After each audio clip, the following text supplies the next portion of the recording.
sheekh Bashiir Axmed Salaad oo u warramay wariyaha BBC-da Axmed Maxamed Ibraahim Axmed Nagaashe oo marka hore weydiiyey waxa uu ku saabsan yahay bayaankoodu. bayaankan wuxuu ahaa bayaan ku saabsan firqadan ama kooxda cusub oo soo baxday oo la magac baxday asaajiruuna bilxaqi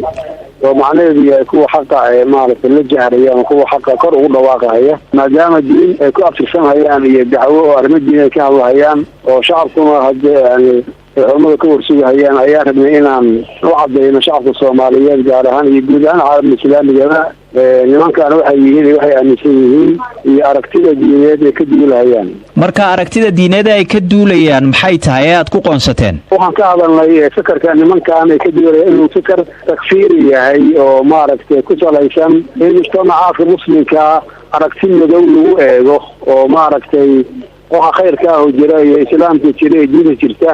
oo dhan badal lagu shubo oo dad diintii ka tagay laga soo qaaday inay yihiin oo dad ku noqday gaalnimo iyo maaragtay jahiliyadii ay yihiin taasoo macnaheedu yahay in dadka muslimiinta oo shahaadanaya tirada ka batay maaragtay la gaalaysiiyo haddii qofka la gaalaysiiyana waxaa ku dhici karta qofka in diinta la banaysto waxaasa ka imaan kara marka khatartaas noo muuqatay baan ka hadlayna laakiin dadka dilaya oo dadka gaalaysiinaya horeba way u jireen maxaa kuwa uga hadli weydeen kuwan cusub ee ilaa haatanaan odhanin waxbaanu dilaynaa uga hadlaysaan? haddii anagu miyaan aamusnayn anagu intaa waa hadlaynay maaragtay kuwa wax dilay kuwa wax dilinba cid kasta oo diinta khatar ku ah oo maaragtay caqiidada dadka muslimiinta Soomaalida ah iyo maaragtay dhaqankooda wanaagsan khatar ku anagu waa ka hadalnaa dadkan la xusuusiyo khaladaadka nimankan ay ka duulayaan maxay hadalkooda hadalla macaan oo maaragtay aad urdu fasaxa badan baa ku jira marka malaha hadalkooga macaan baa qoonsateen ujeedadiinu ma waxa weeyaan in idinku dadku idin dhageystaan maya midaas ma aniga dadweynayaal ma nihin laakiin culimada maaragtay diinta Soomaalida dadka wax u sheegaanahay kaliya culimo ma nihin maaragtay laakiin ilaa hadda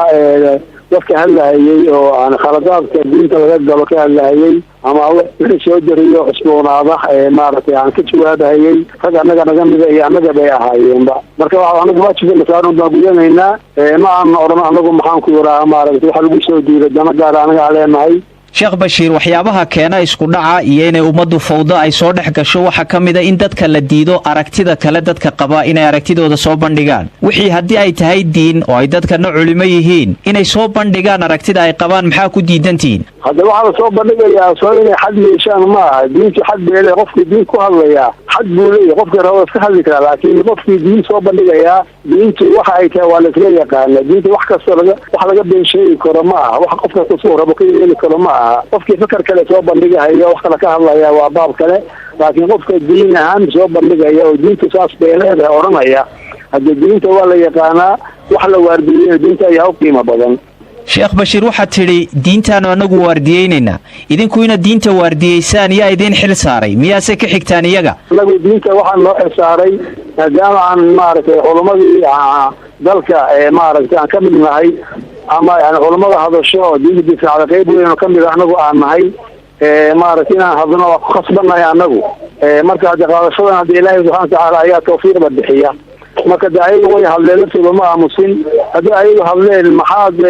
idinkan u hadasheen ma ogtahay in la yiraahdo waa ayaga hadlo bilaabay marka ilaa hadda waxaan daala dhacaynaa waa dad magaalaysiiyay baa diideena banaysanaya marka kuwa kala dad magaalaysiiyay soo baxaan hadii dibkii ziyaadiya soo ma aha.